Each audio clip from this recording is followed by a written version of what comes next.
क्या आपके बाल झड़ते हैं, या आपको किसी तरह की जोड़ों के दर्द की समस्या है, या अस्थमा की, या फिर आपकी बॉडी में दर्द रहता है? दोस्तों आपको आज की वीडियो को जरूर देखना चाहिए, क्योंकि आपके झड़ते हुए बालों का आज एक बहुत ही बढ़िया सोल्यूशन मैं आपको बताने वाला हूं। इसके अलावा अगर आपके घुटनों में दर्द है तो उसका भी बढ़िया इलाज आज की वीडियो में मैं आपको बताऊंगा। तो दोस्तों आप इस वीडियो को देखते रहें ताकि आप जान सके कि बालों का झड़ना एक ही महीने के अंदर कैसे रोक सकते हैं, और वो भी आयुर्वेदिक जड़ी बूटी के जरिए। दोस्तों जिस चीज की मैं बात कर रहा हूं उसे धर्मों में बहुत ज्यादा इस्तेमाल में लाया जाता है। भगवान शिव के भक्तों की कोई कमी नहीं है। भगवान शिव के भक्त उन्हें खुश करने के लिए कई तरह की चीजें उनको चढ़ाते हैं, वो चीजें जो भगवान शिव को बहुत ही प्रिय हैं। इनमें एक चीज है दोस्तों धतूरा। धतूरा एक ऐसी चीज है जो भगवान शिव को बहुत ही पसंद है। धतूरे के फूल भी उनको चढ़ाए जाते हैं। लेकिन क्या आपको पता है कि धर्मों में इस्तेमाल होने वाली कोई भी चीज है वो हमारे लिए बहुत अच्छी है। वैसे हम धतूरे के बारे में ये समझते हैं कि धतूरा जहर समान होता है, इसलिए धतूरे से दूर रहें। लेकिन दोस्तों आप ही सोचिए कि कोई भी चीज जो धर्मों में इस्तेमाल होती है, अगर वो हमारे लिए बुरी है तो उसे धर्मों में शामिल किया ही नहीं जाना चाहिए था। मैं एग्जांपल के लिए आपको बताता हूं। आप देखिए धर्मों में नारियल का इस्तेमाल होता है। कोई भी पूजा हो नारियल के बिना वो पूरी होती ही नहीं है। घर में अगर कभी भी शगुन करना हो तो नारियल दिया जाता है। क्या आपको पता है कि नारियल को श्रीफल कहा जाता है, एक ऐसा फल जो हमारी बॉडी के लिए बहुत ही अच्छा है। नारियल एक औषधि है। इसी तरह से दोस्तों लौंग हो, इलायची हो या सुपारी हो, ये सब चीजें धर्मों में प्रसाद के रूप में इस्तेमाल की जाती हैं। अगर इन चीजों के फायदे हैं तभी तो इन्हें इस्तेमाल में लाया जाता है। इसीलिए दोस्तों धतूरे की बात करें तो वो भी हमारे लिए बहुत अच्छा होता है। लेकिन दिक्कत यह है कि धतूरा थोड़ा जहरीला होता है, इसलिए इसके इस्तेमाल के लिए आपको थोड़ा ध्यान बरतना है, क्योंकि धतूरे को आयुर्वेद में विष की श्रेणी में रखा गया है। इसलिए थोड़ा ध्यान से धतूरे का इस्तेमाल करें। तो ये दोस्तों जानते हैं कि धतूरे के जरिए कैसे बालों का झड़ना रोका जा सकता है। अगर आपके बाल झड़ते हैं या फिर आपके सिर पर गंजापन भी आ चुका है तो आप क्या कीजिए, धतूरे का रस निकाल लीजिए और इस रस से अपने बालों के अंदर मालिश कीजिए। हफ्ते में 2 बार ऐसा कीजिए और 1 महीने के अंदर अंदर आपके बालों का झड़ना बंद हो जाएगा। साथ ही साथ अगर आपके सिर पर गंजापन है तो बाल भी आने लगेंगे, लेकिन उसके लिए आपको 3 से 4 महीने इस ट्रीटमेंट को करना होगा। दोस्तों दरअसल धतूरा जो है वो हमारे बालों की जड़ों में ब्लड सर्कुलेशन को इंप्रूव करता है, जिससे कि हमारे बाल जो हैं वो झड़ने बंद हो जाते हैं और बालों को न्यूट्रिशन मिलने लगता है, जिससे कि नए बाल भी उगने लगते हैं। दोस्तों अगर आप हेयर फॉल का सोल्यूशन चाहते हैं तो धतूरा आपके लिए बहुत अच्छा है। इसके अलावा दोस्तों धतूरा गठिया के मरीजों के लिए बहुत अच्छा है। गठिया यानी कि भयंकर अर्थराइटिस, जिसमें जोड़ों में बहुत दर्द होता है। अगर घुटनों में बहुत ज्यादा दर्द है तो आप धतूरे के बीजों का तेल बना लीजिए और उससे मालिश कीजिए, आपको बहुत जल्दी फायदा मिलेगा। अगर आपके घुटनों में दर्द है तो 1 से 2 महीने धतूरे के बीज के तेल से मालिश करने से आपकी ये प्रॉब्लम खत्म हो सकती है। इसके अलावा अगर कोई भी व्यक्ति अस्थमा से परेशान है तो उसके लिए धतूरा बहुत ही अच्छा है। आजकल के पोल्यूटेड एनवायरनमेंट और हमारे गलत खान पान की वजह से अस्थमा की प्रॉब्लम बढ़ती जा रही है। दोस्तों अगर आप अस्थमा से छुटकारा चाहते हैं तो आप धतूरे की भस्म बना लीजिए, यानी कि उसकी राख बना लीजिए। धतूरे की राख को आधा ग्राम आपको शहद के साथ सुबह खाली पेट लेना है। ऐसा करने से अस्थमा की प्रॉब्लम से 1 से 2 महीने में ही आराम मिल जाता है। इसके अलावा दोस्तों कभी भी स्किन पर दाद, खाज, खुजली की प्रॉब्लम हो तो धतूरे की पत्तियों का रस बनाकर उसे अपनी स्किन पर लगाइए। आपकी दाद, खाज, खुजली की प्रॉब्लम बिल्कुल ठीक हो जाएगी। अगर बॉडी में कहीं भी सूजन हो तो सूजन वाली जगह पर आप धतूरे का रस लगा सकते हैं, इससे भी आपको बहुत फायदा मिलेगा। मेल्स में अगर इनफर्टिलिटी है तो उनको धतूरे के बीज के तेल से अपनी बॉडी की मालिश करनी चाहिए, इससे इनफर्टिलिटी की प्रॉब्लम से आराम मिलता है। देखिए दोस्तों धतूरा इतना अच्छा है, इसीलिए धतूरे को धर्मों में शामिल किया गया। तो आप जो है धर्मों के अंदर बताई जाने वाली चीजों को जरूर इस्तेमाल में लेकर आएं। ये मत समझें कि धर्म अंधविश्वास है।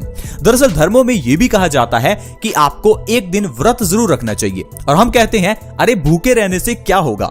मैं कहता हूं एक बार भूखे रहकर तो देखिए, फिर आपको पता चलेगा कि भूखे रहने से होगा क्या।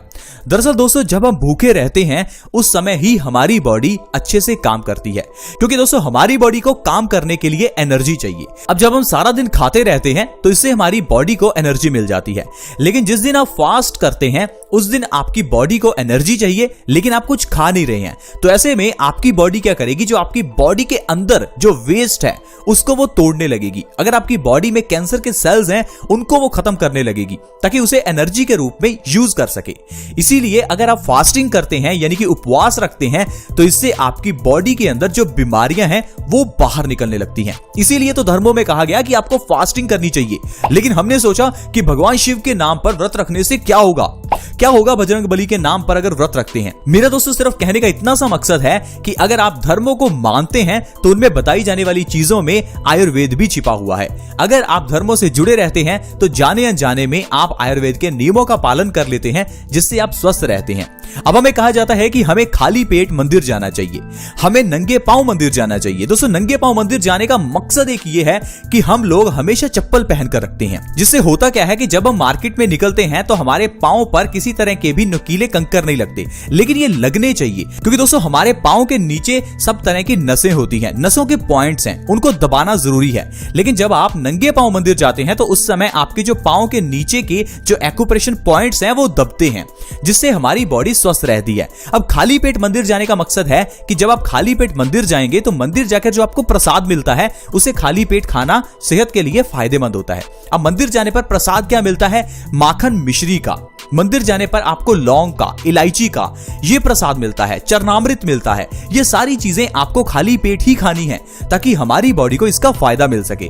तो दोस्तों इस तरह से आयुर्वेद और धर्मों को जोड़ा गया ताकि हम लोग इन चीजों को अपनाएं और जिंदगी में स्वस्थ रहें। क्योंकि पुराने जमाने में यानी कि हजारों साल पहले कोई इतनी ज्यादा टेक्नोलॉजी नहीं थी और लोग भी धर्मों को बहुत मानते थे, जिस कारण से आयुर्वेद को धर्मों से जोड़ दिया गया ताकि जाने अनजाने में ही लोग स्वस्थ रहें। लेकिन हम लोग आजकल खुद को मॉडर्न मानते हैं, इसलिए हम लोग धर्मों को अंधविश्वास समझते हैं। प्लीज आप इन बातों को समझें। तो दोस्तों अगर कहा जाता है कि सैटरडे को आपको पीपल के नीचे दिया जगाना है, इसका भी कोई मकसद है।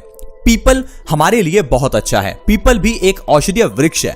अगर हम इसकी पूजा नहीं करेंगे तो हम तो इन पौधों को काटते ही रहेंगे। आपने देखा ही होगा कि आजकल हम लोग कितने पेड़ काट रहे हैं, लेकिन वहीं अगर कहीं पर पीपल का पेड़ लगा है तो एक बार तो हमारे मन में ये आता ही है, चाहे डर से कहिए, कि हमें पीपल को नहीं उखाड़ना। क्योंकि धर्मों में ये जोड़ दिया गया कि जो इंसान पीपल उखाड़ता है वो इंसान नरक में जाता है। कहने का मतलब है कि पेड़ पौधों की रक्षा कीजिए।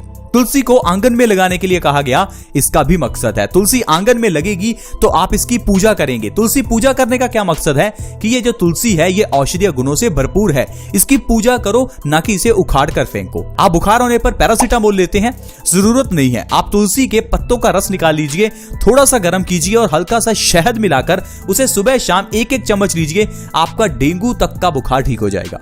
कोई जरूरत ही नहीं है आपको पैरासीटामोल जैसी टैबलेट्स लेने की। इसीलिए तो कहा गया कि तुलसी को घर के आंगन में लगाओ।